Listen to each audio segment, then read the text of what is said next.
a recibir lentamente apoyo soviético, ¿ya? Y Norteamérica, temerosa de esto, primero Eisenhower y luego Kennedy, ya van a tomar medidas contra Cuba. Uno, la expulsión de Cuba de la OEA, la fundación de la Alianza para el Progreso de Kennedy para financiar reformas en América Latina, para evitar la difusión de la revolución en Latinoamérica a cambio de dinero, ya el bloqueo comercial, pero el punto de quiebre para pasar a la fase socialista será el desembarco en Bahía de los Cochinos y Playa Girón. Ese es el momento en el cual ya Fidel rompe totalmente con Norteamérica y decide declararse comunista. Cuba aquí recién se alió comercial y políticamente con Unión Soviética. Aquí se produce entonces el punto más álgido de la Guerra Fría, la crisis de los misiles, fue el momento más cercano a una nueva guerra mundial, ¿correcto? A ver, ¿cuáles van a ser las consecuencias de la Revolución Cubana? Hay un apoyo a los movimientos socialistas y de descolonización en África, Asia y América. Yo me quedo con dos, ¿ya? Lo ocurrido en Angola y Bolivia, que son importantes de comentar, ¿correcto? A ver, en el caso de Angola, país africano, el pequeño, diminuto Partido Comunista Angoleño toma el poder, pide apoyo a Unión Soviética y Cuba se lanza con todo apoyando a los angoleños, siendo totalmente derrotado. En América destaca el caso de Bolivia. El Che Guevara era ministro de Economía de Fidel Castro. Y él hizo una frase que a mí me encanta, que él no es un revolucionario de escritorio. Él tiene que ir a seguir haciendo la revolución. Y se va al país más pobre de Sudamérica, que es Bolivia. Lastimosamente, ahí está justo, Julio, justo. El Che Guevara va a ser herido, él sufre de asma, capturado y asesinado en Bolivia por la Fuerza Armada Boliviana. Pero el impacto fue también importante, porque surgieron movimientos guerrilleros en América Latina. Vimos la semana pasada el caso de Perú, con el MIR y el ELN. Además, Cuba es una dictadura, hay que decirlo con todas sus letras. Un país que tiene partido único, no hay elecciones presidenciales. Ellos hablan de una democracia directa, donde el Politburó, es decir, la jerarquía del Partido Comunista Cubano, es el que elige a su gobernante. Bueno, pues actualmente sigue siendo reelegido una y otra vez, justamente Raúl Castro. Ahora sí, llegó el momento de hablar con detenimiento qué cosa es la coexistencia pacífica. A ver, primero voy a colocar algunos sinónimos, ya si no, no se va a entender. A ver, entonces, la coexistencia pacífica también es llamada distensión, también es llamado deshielo, ¿ya? Es tolerancia, tolerancia entre regímenes ya opuestos. Eso es, ¿correcto?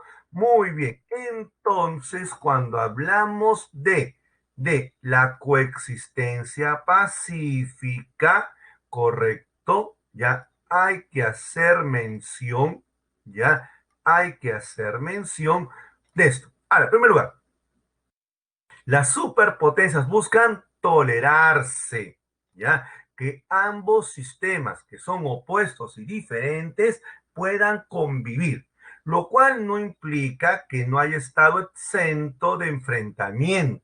Vamos a hablar de esto ahora mismo, ¿correcto? A ver, dentro de este contexto de la Guerra Fría, ya, a ver, vamos a ubicarnos bien. Ya, ¿recuerdan ustedes cuando hicimos Guerra Fría? Primera etapa, 47-53, se llama crisis máxima, ¿correcto? Y aquí destaca la crisis berlinesa, ¿ya? En la cual Alemania fue dividida al culminar la Segunda Guerra Mundial, ¿correcto? Entonces, Alemania va a ser dividida en cuatro, como está aquí, ¿ya? Pero a su vez, la capital Berlín también va a ser dividida en cuatro, entre Inglaterra, Francia, Norteamérica y la misma Unión Soviética.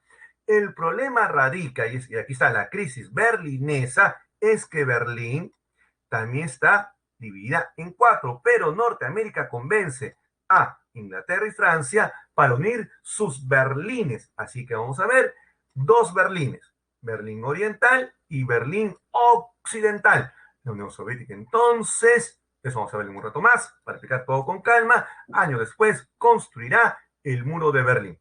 Para entender esto con calma, ya establecer toda la secuencia antes de hablar de la guerra de Vietnam, correcto, decir lo siguiente, aquí, miren, ya, a ver, en primer lugar, esto del bloqueo de Berlín o crisis berlinesa, señores, es la etapa de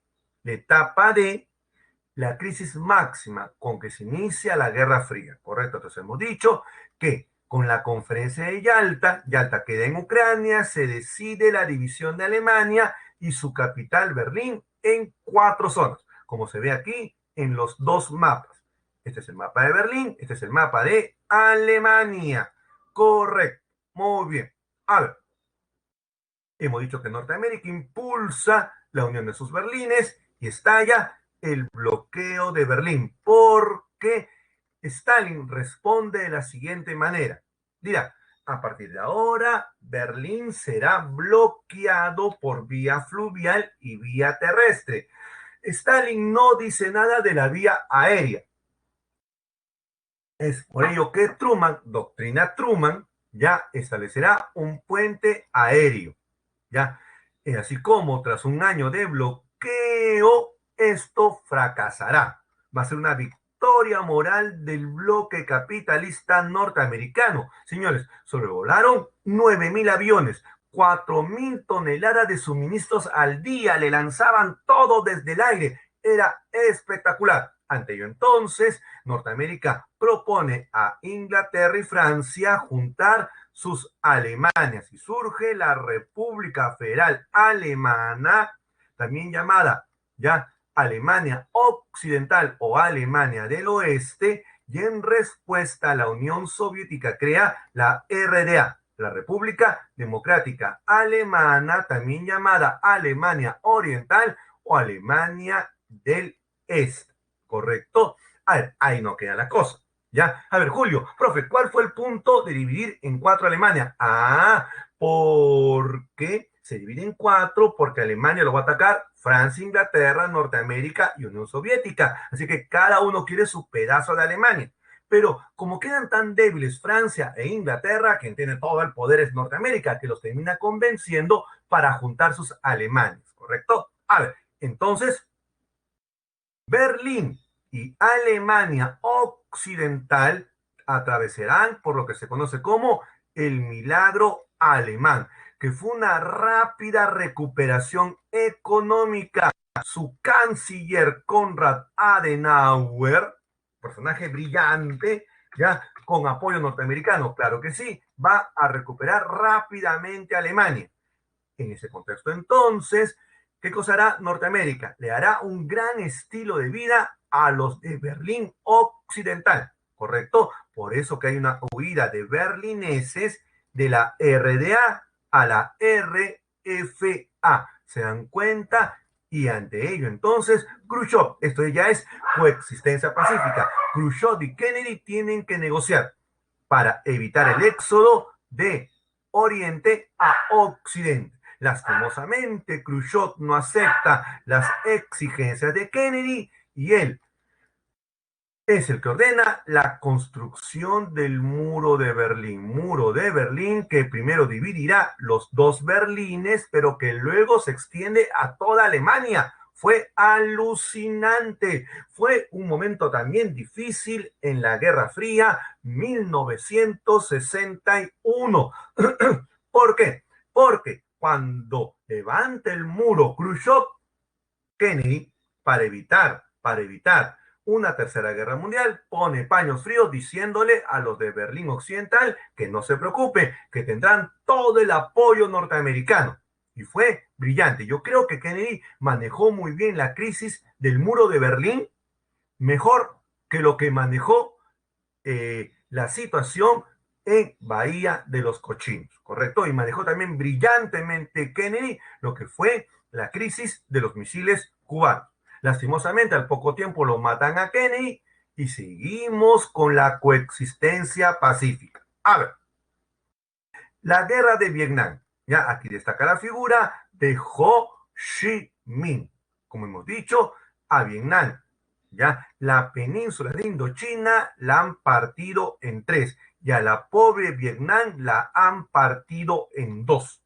¿Correcto? Bueno, pues en ese contexto entonces vamos a ver las causas. ¿Cuáles son las causas de la guerra de Vietnam? Bueno, pues digamos que la razón principal fue detener la propagación del comunismo. Norteamérica tiene a China, tiene Unión Soviética, tiene a Corea del Norte y ahora Vietnam del Norte. Bueno, pues los Estados Unidos teme que Vietnam fuera asumido por los comunistas. No olviden que se divide Vietnam, pero se acuerda elecciones, un referéndum para ver el destino de esta Vietnam dividida, ¿correcto? También hay un fuerte interés económico por el sudeste asiático y la supremacía territorial en la región.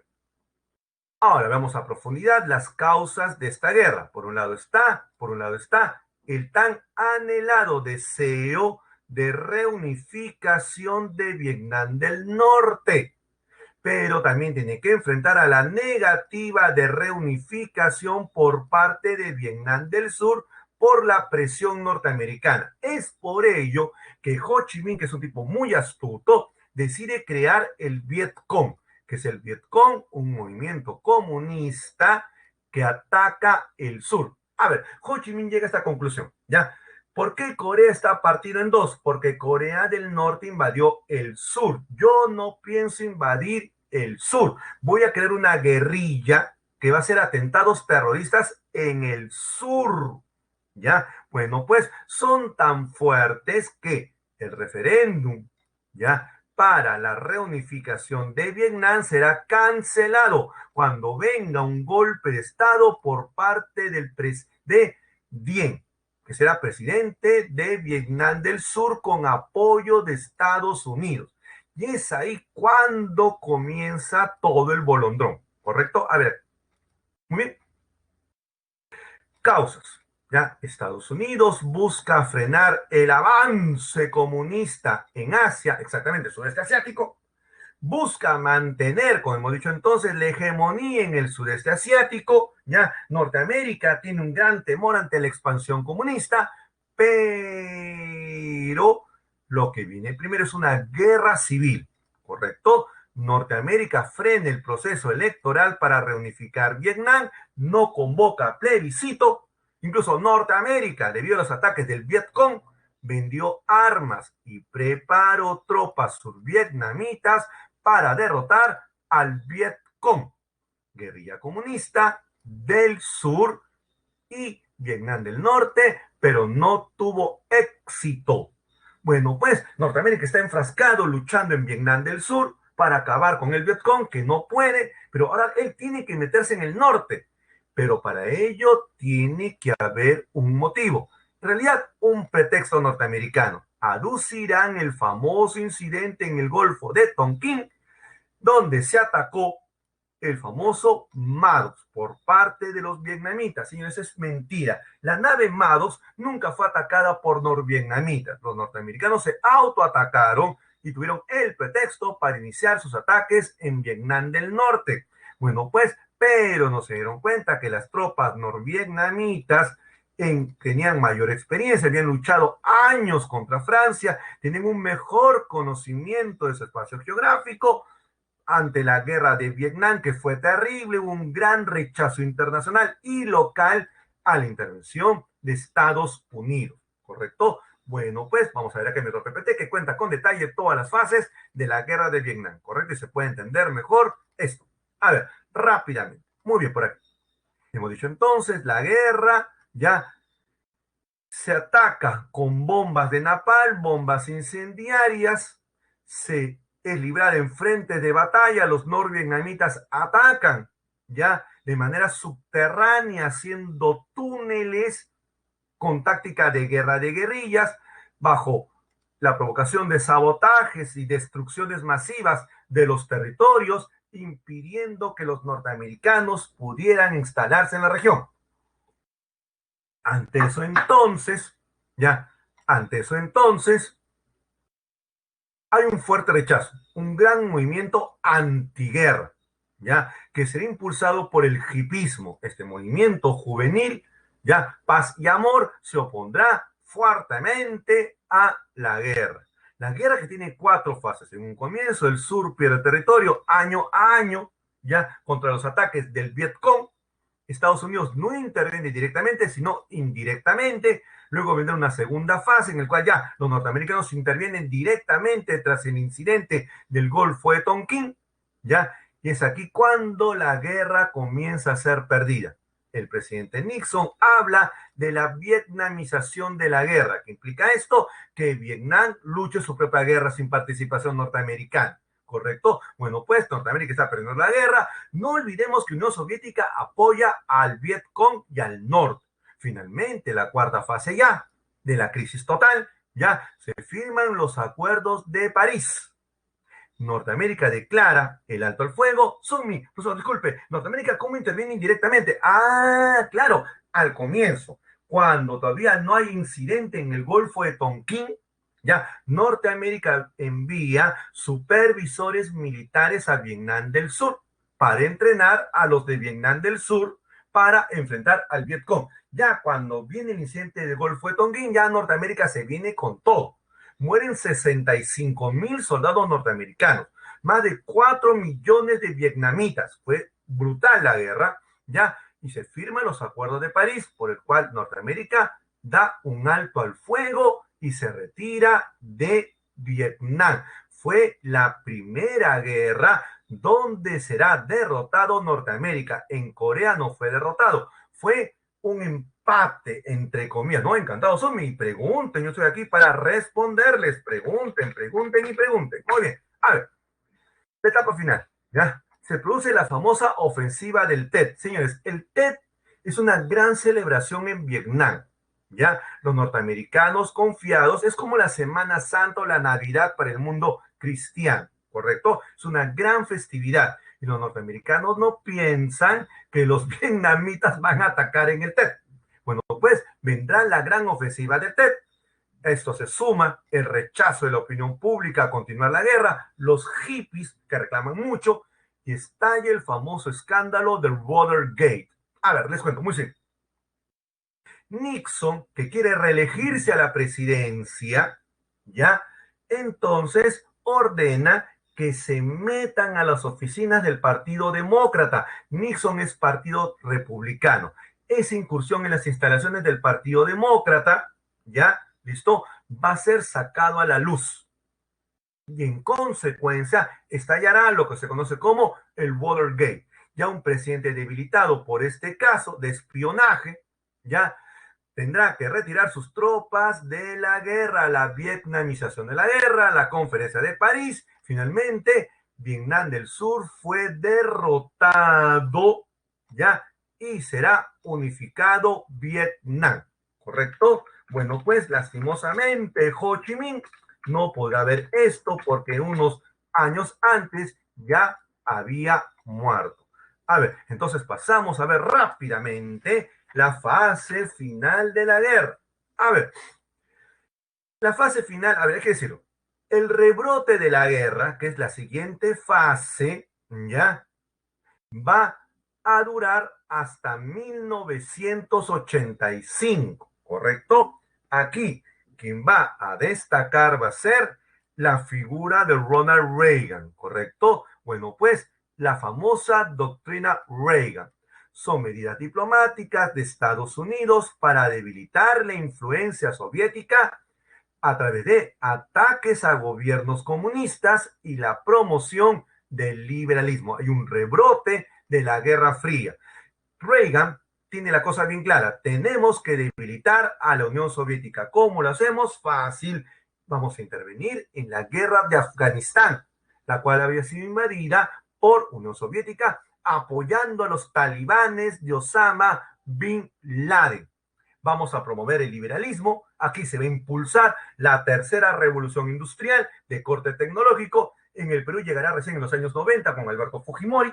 Así que esto va a ser clave. Vamos a ver mi otro PPT para entender mejor qué es esta etapa. Quiero que ustedes la entiendan bien claramente. Ya, a ver aquí. El rebrote de la Guerra Fría va de 1977 a 1985. Tras la caída de Nixon vendrá un gobierno débil, ¿ya? Y luego recién vendrá el ascenso de Ronald Reagan al poder, que va a marcar toda la década de los 80, ¿correcto? Bueno, pues es lo que se conoce como la era Reagan. Inglaterra va a estar gobernada por Margaret Thatcher, la dama de hierro. ¿Qué busca Norteamérica? Que intenta recuperar el liderazgo mundial, ¿correcto? Perdido ante la caída de Nixon, ¿ya? Con una política agresiva antisoviética. ¿Cuáles serán las medidas que tomará Ronald Reagan? Uno, ayuda a guerrillas y dictaduras anticomunistas. Por ejemplo, Chile de Pinochet, ¿correcto? Desplegar misiles en Europa, potenciar la OTAN, aumento de gastos militares en nuevas armas, el gran programa Guerra de las Galaxias. Parafraseando la película de George Lucas, los soviéticos habían inventado los misiles intercontinentales, que es un misil intercontinental, sale de la Unión Soviética y cae directamente en Washington. Ronald Reagan crea algo alucinante que los soviéticos nunca lo van a igualar. Coloca un satélite en el espacio, Guerra de las Galaxias, que detecta cuando sale el misil en Moscú, ¿ya? Y puede ser rápidamente bloqueado por un contramisil norteamericano. ¿Se dan cuenta lo alucinante a dónde está llegando la tecnología? Ya, esa será la era Reagan. A ver, pero terminamos de hablar de la era Reagan para entender mejor de lo que estamos hablando. A ver, aquí. Entonces, los antecedentes de esta etapa llamada rebrote de la Guerra Fría es que Unión Soviética gozó de grandes ingresos por la venta de petróleo durante la crisis de los energéticos. Señores, Unión Soviética, a ver, a Nikita Khrushchev le dieron un golpe de Estado, ¿ya? Va a ser destituido, va a asumir el gobierno soviético Brezhnev, ¿ya? Este Brezhnev, ¿ya? Va a tener la gran ventaja de obtener grandes reservas de petróleo en Chechenia. Con esto entonces va a poder enfrentar con mucho dinero la crisis energética impulsada por los PET de los países árabes. Pero debido a los gastos que le está metiendo Reagan para mantener los altos gastos públicos, se produjo un fuerte endeudamiento internacional. Sí, esto es lo más contradictorio, que la Unión Soviética terminó endeudándose para poder enfrentar tremendos gastos. En un momento más adelante voy a hablar de Mikhail Gorbachev. En 1985, tras la muerte de Brezhnev, toma el poder Gorbachev. Ya, él tiene como objetivo sacar a la Unión Soviética de la crisis. Sus principales medidas va a ser la llamada perestroika, que es una economía liberal. Ya, es una reestructuración económica, pero esto que es una palabra rusa que significa literalmente eso.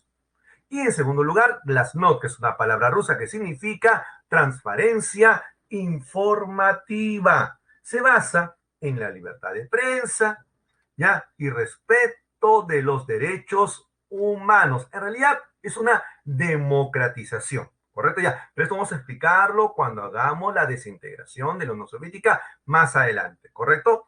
Lo que se viene ahora es hablar de la reunificación alemana. Este va a ser nuestro tema ahora. A ver.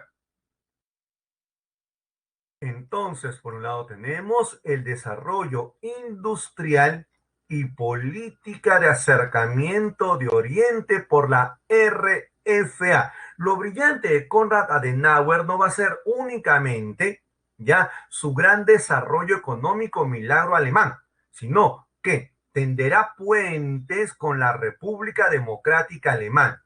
Es un contexto, además, de las grandes reformas de Gorbachev en la Unión Soviética, perestroika y glasnost, reformas que no se aplican en la República Democrática Alemana, porque está sujeta a un estancamiento y fuerte atraso, ¿correcto? A ver, entonces,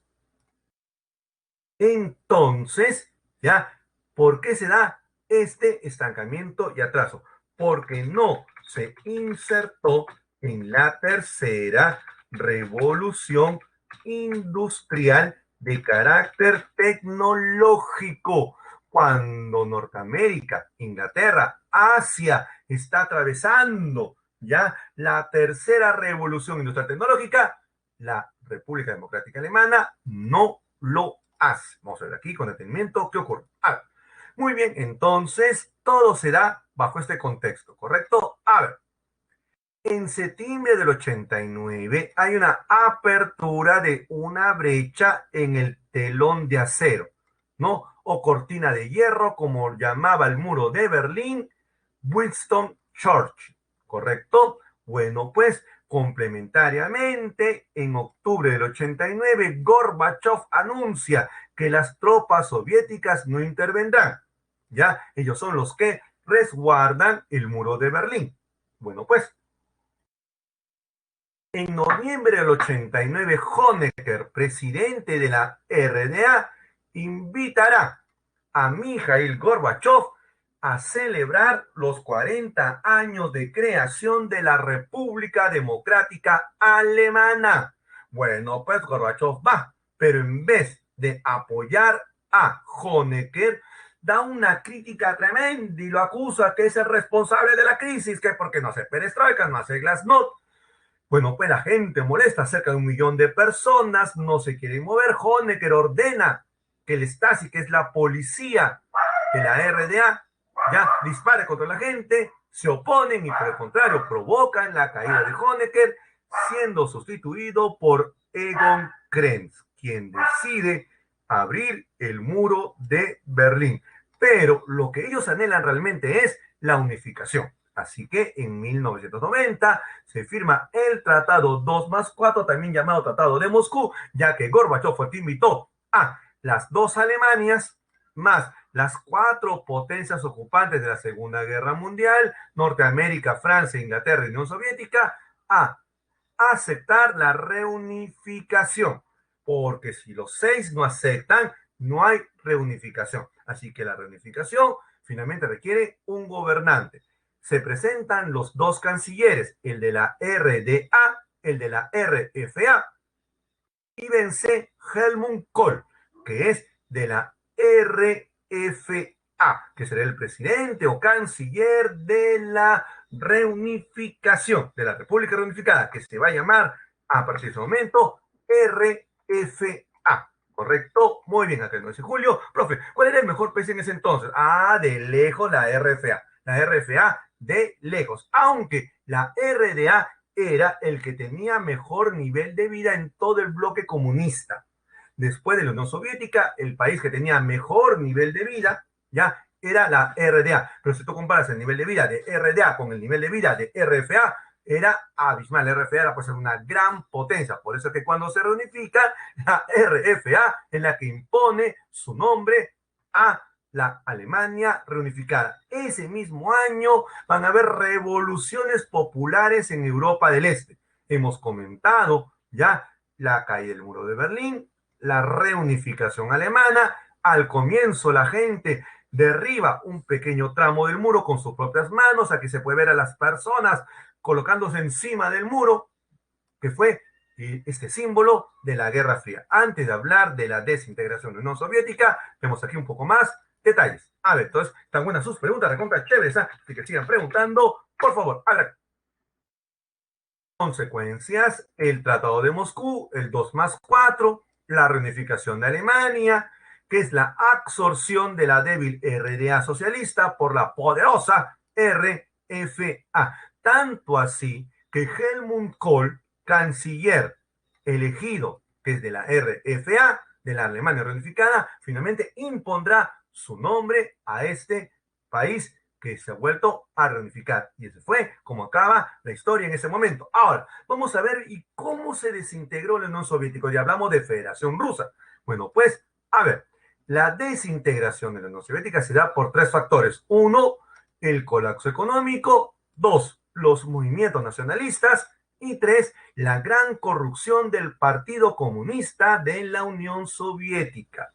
Esto lo hablaremos con más calma en mi otro PPT, ¿correcto? Aquí va entonces otro PPT para entenderlo mejor. A ver aquí. ¿Qué pasa con la Unión Soviética? Ahí está.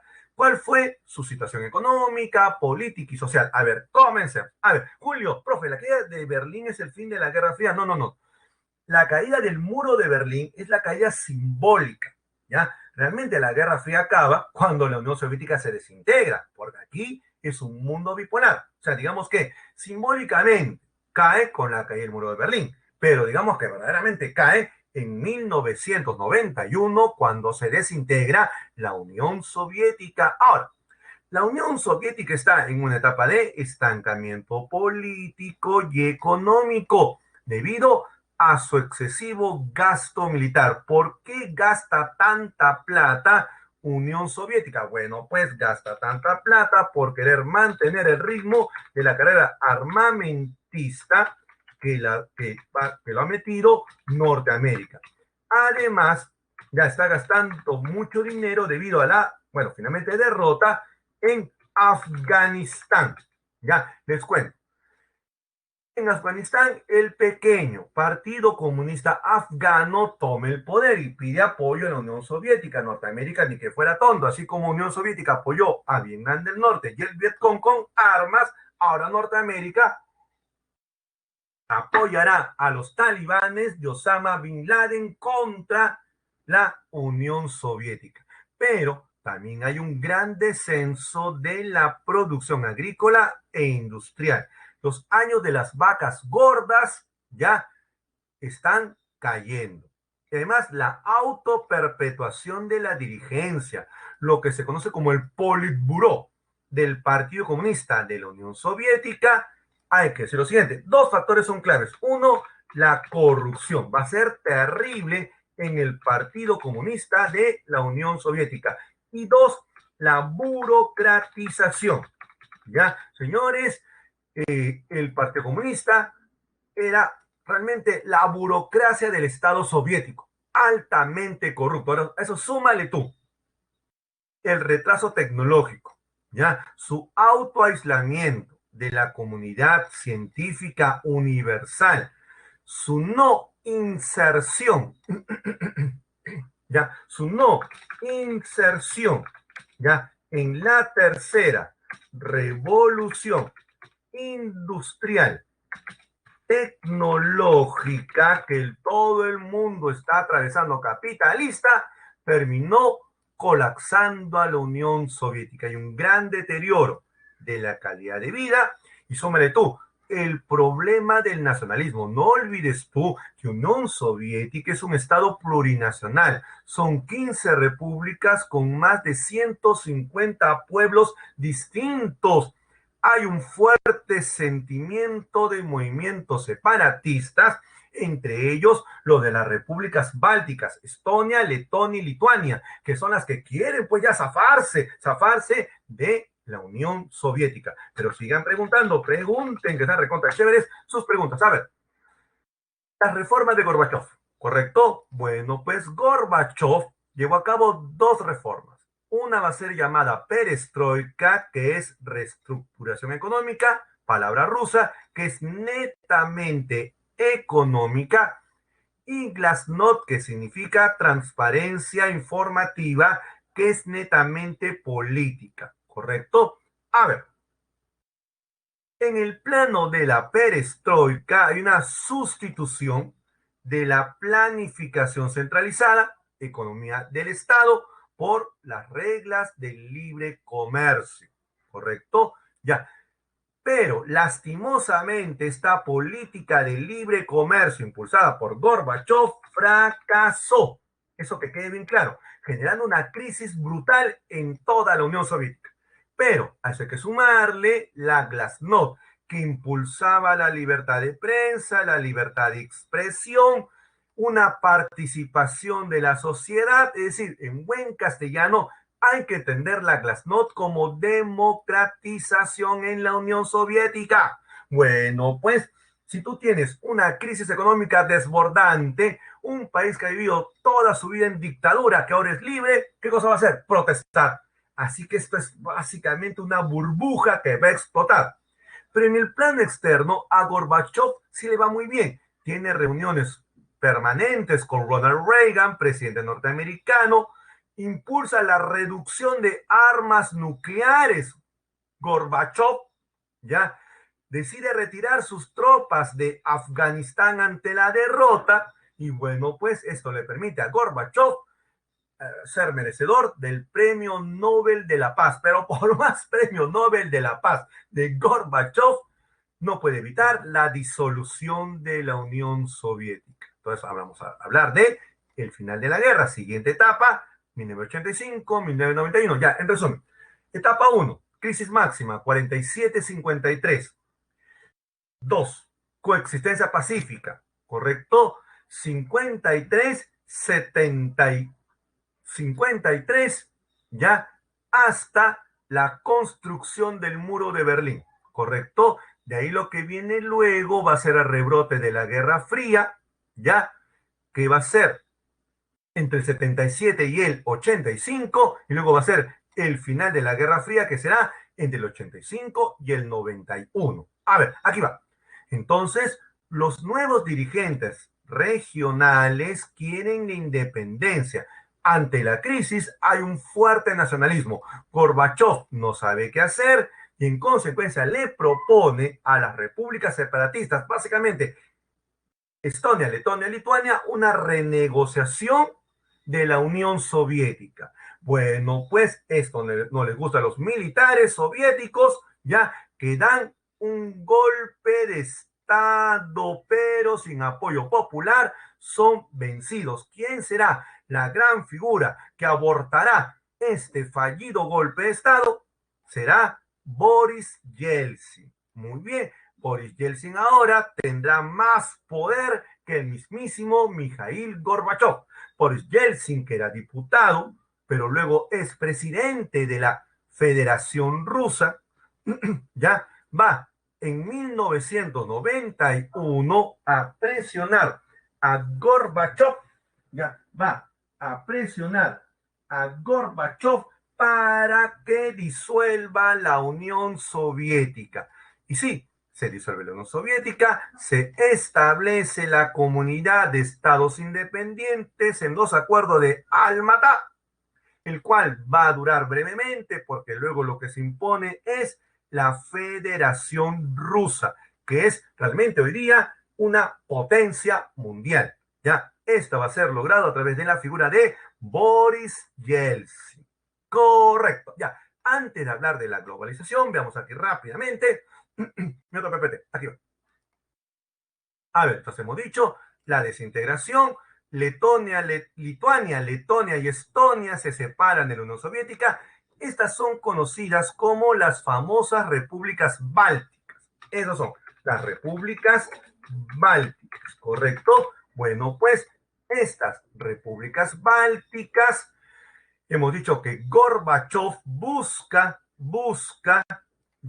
busca eh, un nuevo acuerdo de unión, le dan un golpe de Estado, lo salva Boris Yeltsin y luego se firman los acuerdos de Almatá, que establecen la desintegración de la Unión Soviética. Se crea en su reemplazo la Comunidad de Estados Independientes, la CEI, el cual buscó mantener la unidad económica diplomática de la ex Unión Soviética. No va a durar por mucho tiempo, ya que le tomará la posta la Federación Rusa bajo el liderazgo de Boris Yeltsin.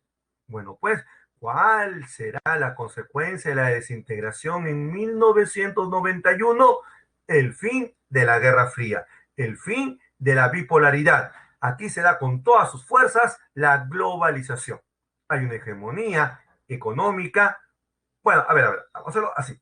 Política y militar, sí. Es una hegemonía total por parte de Estados Unidos, mundo unipolar. Pero en el plano económico no. No, nada que ver. Ya en el plano económico hay una multipolaridad.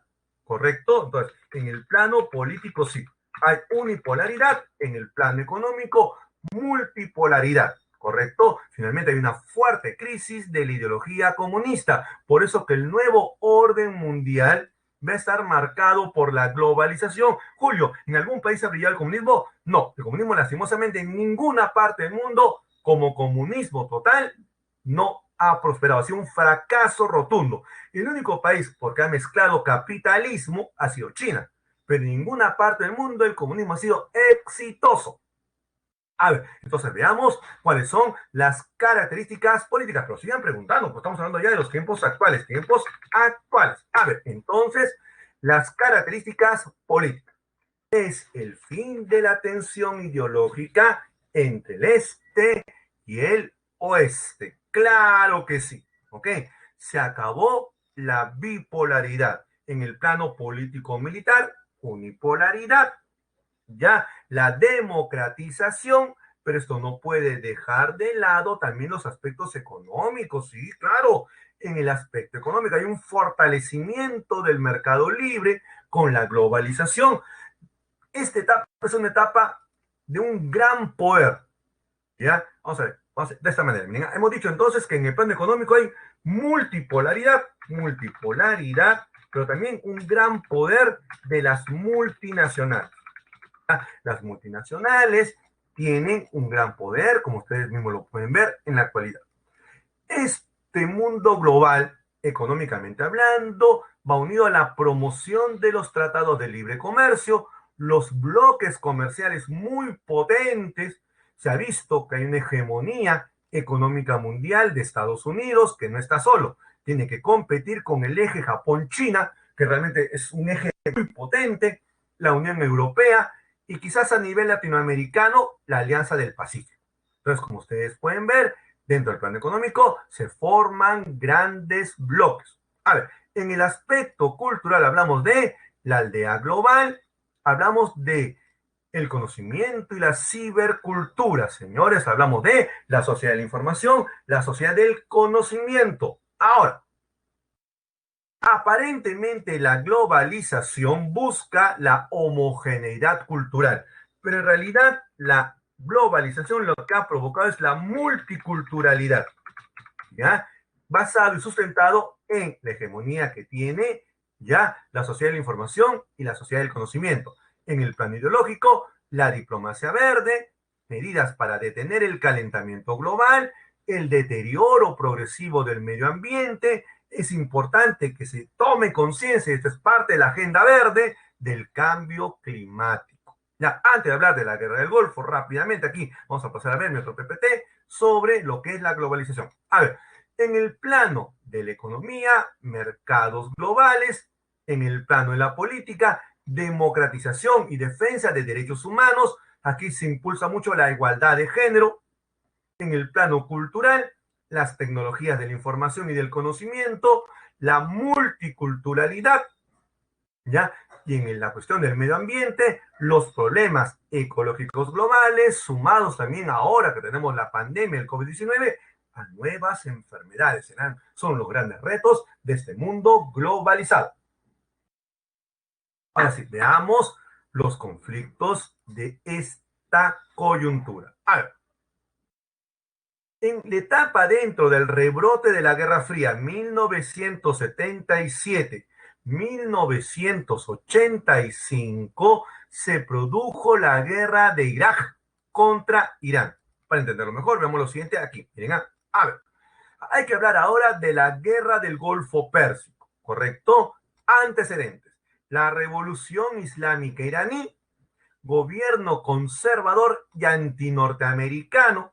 A ver, en Irán, en el 79, se produce el ascenso al poder del Ayatollah Khomeini, ¿correcto? El famoso Ayatollah Khomeini con apoyo de la Unión Soviética, que se declara anti-norteamericano. Complementariamente, Saddam Hussein llega al gobierno iraquí con apoyo de los Estados Unidos. Bueno, pues en ese contexto entonces estallará la guerra Irán-Irak.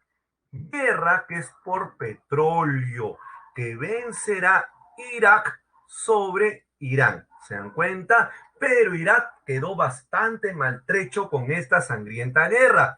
Es por ello que Irak invade Kuwait. Kuwait tendrá una de las reservas más grandes de petróleo del mundo. Por eso es que ya hay un control sobre los precios del petróleo. Irak argumentará a Norteamérica ya que debido a que está bastante en crisis por la guerra contra Irán, necesita recursos ocupando por ello Kuwait, a los cuales Norteamérica se opone. Es por ello que Irak, que tiene el quinto ejército más grande del mundo, rompe con Estados Unidos. Así que finalmente también es una lucha por la hegemonía sobre la región del Medio Oriente. Es ahí cuando la ONU demanda el retiro de Irak. Norteamérica encabeza una coalición de 36 países con apoyo de la ONU, se lanza la operación Tormenta del Desierto. La guerra contra Irak dura un mes, básicamente. La campaña terrestre es un mes donde Irak será derrotada y tiene que retirarse de Kuwait, ¿correcto? Bueno, pues las consecuencias serán que Irak va a tener un embargo y eliminación de sus armas de destrucción masiva, ¿ya? Prácticamente van, además, ya a quitarle sus fuerzas armadas, pierde el control del espacio aéreo, hay un aumento de la presencia militar norteamericana en el Golfo Pérsico y el Medio Oriente. A ver, para explicar esto con calma, pasemos a mi otro PPT para explicar toda la secuencia en sí. A ver, aquí por favor. Muy bien, entonces, vamos a ver aquí. Nos quedamos con que Saddam Hussein, con el respaldo norteamericano, ataca a Irán, iniciando la guerra que va a durar 8 largos años, ya por el control del petróleo. Gana Irak. Aquí se puede ver, aquí se puede ver, aquí se puede ver. Hussein a la izquierda, Ayatollah Khomeini a la derecha. Muy bien. A ver, finalmente las causas de la guerra del Golfo, Irak reclamaba a Kuwait, aunque va a ser realmente el control del petróleo, ya, porque Irak quiere salir de la crisis.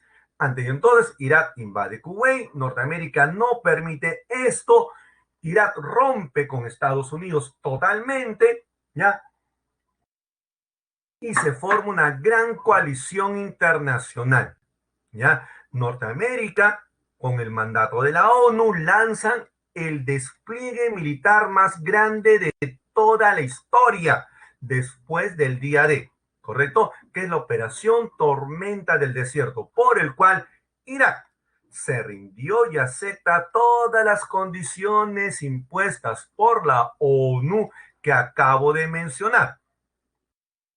Habrá daños causados y fuertes sanciones económicas, le bloquean el espacio aéreo, ya destruyen todas sus armas de destrucción masiva en el plano social, el síndrome de la guerra del Golfo, que será conocido así, el estrés postraumático, especialmente de los soldados norteamericanos, y en el plano político, Norteamérica se impone como la principal potencia mundial, y en el Medio Oriente, que esto es importante que ustedes lo escuchen, ya ante el retiro de Unión Soviética, de Afganistán, retiro de Irán, quien hace y deshace en Medio Oriente es Norteamérica, que busca occidentalizar Medio Oriente. En ese contexto entonces se produce la invasión de Afganistán en 2001 ante el atentado contra las Torres Gemelas y el Pentágono el 11 de septiembre. Es ahí cuando entonces ya Norteamérica reclama la entrega de Bin Laden, ya, y lanza la operación Libertad Duradera. Bueno, en realidad solamente van 2 países, Norteamérica y Reino Unido. Profesor Bin Laden, ¿de qué nacionalidad era? Ah, excelente. Ya, a ver, de él hay un gran debate. Se cree que es Kuwaití, ya, pero estuvo involucrado directamente en Afganistán. Así que hay un gran debate sobre realmente de qué nacionalidad era. No, finalmente el ataque de las Torres Gemelas viene desde Afganistán, ya que va a ser el lugar donde ellos detentan el poder y donde Osama Bin Laden va a tener una gran injerencia. Bueno, finalmente lo que se busca es derrocar el régimen talibán e instalar un nuevo gobierno. Pero Osama Bin Laden se les escapa Es por ello que el 2003, como no pueden capturar a Bin Laden y ante las próximas elecciones en Norteamérica, ¿correcto? Entonces se lanza lo que se llama la defensa anticipada. ¿Por qué? Porque ellos dicen que Irak tiene armas de destrucción masiva, lo cual es falso, no lo tiene, pero bajo este argumento, ya Norteamérica invadirá, ya que solamente quiere derrocar a Saddam Hussein, ya que se le había escapado Osama Bin Laden. Finalmente a Hussein lo terminan ahorcando. Bueno, pues este será un punto que hasta el momento sigue la tensión en Medio Oriente. Los últimos minutos que me quedan ya, tengo que hablar de China. China es el gran gigante que despierta, ¿ya? China tiene un gran crecimiento demográfico, enorme, señores. China tiene más de 1.300 millones de personas. Es el país más poblado del mundo. Tiene cerca de 400 millones de clase media y clase media alta, que es realmente brutal, ¿ya? En el plano de la economía, China es la segunda economía más grande del mundo, ¿ya? Es la mayor economía del mundo en paridad del poder adquisitivo. Hablamos de una fuerte clase media china de 400 millones, que es gigantesco, ¿ya? Es el país de más rápido crecimiento económico en el mundo. Antes que viniese la situación de la pandemia, China crecía, ¿ya? Entre 8 a 9% al año de PBI, que es un crecimiento brutal para cualquier país del mundo. Es realmente impresionante. Bueno, pues en el plano político adopta ya una especie de economía de mercado socialista, sí, con intervención del Estado, pero altamente competitivo e inventor. Eso hay que reconocerlo, ¿ya? El caso de China es un país competitivo, ¿ya? E inventor. A ver, complementariamente, digamos que en el caso de China, tiene las cuatro grandes modernizaciones que hace que un país despegue brutalmente. Un país, si quiere ser un país de alta modernidad, señores, ya tiene que llevar a cabo una modernización agrícola tecnológica, impulsar una gran industria interna y externa, una defensa nacional, fuerza armada e impulsar ciencia y tecnología. Yo creo que estas cuatro grandes modernizaciones, profe, en la actualidad, ¿cuál es la mayor potencia? ¿Norteamérica o China? Bueno, a ver, digamos que actualmente, ya por cuestión de exportación es China, ya, pero por cuestión de PBI actualmente y por el crecimiento económico interno es Norteamérica. Así que eso va a ser, por eso que hablamos hoy día, la gran conflagración comercial entre China y Norteamérica, ¿correcto? Que es muy importante hacer tomada en cuenta. Bueno, a ver, pues paso a mi otra imagen ya para acabar y con eso voy cerrando con ustedes en la clase. A ver aquí, último tema ya. A ver, China, gigante asiático en ascenso. En el plano político, China estableció alianzas estratégicas con potencias emergentes que se han ido consolidando a través de los años. Rusia, India, Sudáfrica y el Brasil. Es lo que se conoce como el BRICS, ¿ya? China creo que ha sido muy importante el haber tendido los puentes hacia el BRICS, ¿ya? Complementariamente, tiene una gran influencia en América Latina, ya especialmente en Perú, Bolivia, Ecuador, Argentina, Brasil, debilitando a Estados Unidos, no desplazando. Todavía no lo desplaza. Norteamérica todavía tiene gran injerencia en la región, ¿ya? Pero lo está debilitando lentamente. Además, China tiene la implementación de un modelo económico mixto. Mezcla la economía planificada con inversión privada y extranjera. Señores, tomo un caso particular peruano. China controla hoy día ya el 40% de la pesca y minería peruana. Invierte directamente para obtener materia prima barata, mano de obra barata. y tiene la gran ventaja de contar con una población de 1.300 millones de habitantes, que equivale a cerca del 20% de la población mundial, que le permite tener un gran mercado interno, pero también un mercado externo, debido a sus costos bajos. Tiene un rápido crecimiento en su clase media, 400 millones, gracias a Luis Miguel, es muy gentil, y en el plano cultural es un país cosmopolita, ¿ya? Por su expansión comercial. No olvidemos que China es mayormente confuciano. Eso hace que ellos no tengan apuro por el dominio mundial. Ha sido un proceso lento, con una gran expansión demográfica y una expansión comercial que hace que China sea el gran gigante del mundo. Listo, señores, hasta ahí nomás nos quedamos. Cerramos Historia Universal. Paso a dar las clavecitas y nos reencontramos la próxima semana para culminar con Historia del Perú. Que tengan entonces muy buenos días. A ver, clavecitas. No, encantado, Julio. Buenas preguntas, las que siempre haces para darle más fuerza a la clase. La pregunta 1, respuesta a la B. La pregunta 2, respuesta a la C. No, encantado, Sumi. También tus preguntas son recontra chéveres, que le da fuerza a la clase y permite a uno expandirse más. Pregunta 3, la C. La pregunta 4, la A. Y la pregunta 5, la B de bueno. Nos vemos la próxima semana entonces para acabar Perú. Hasta luego.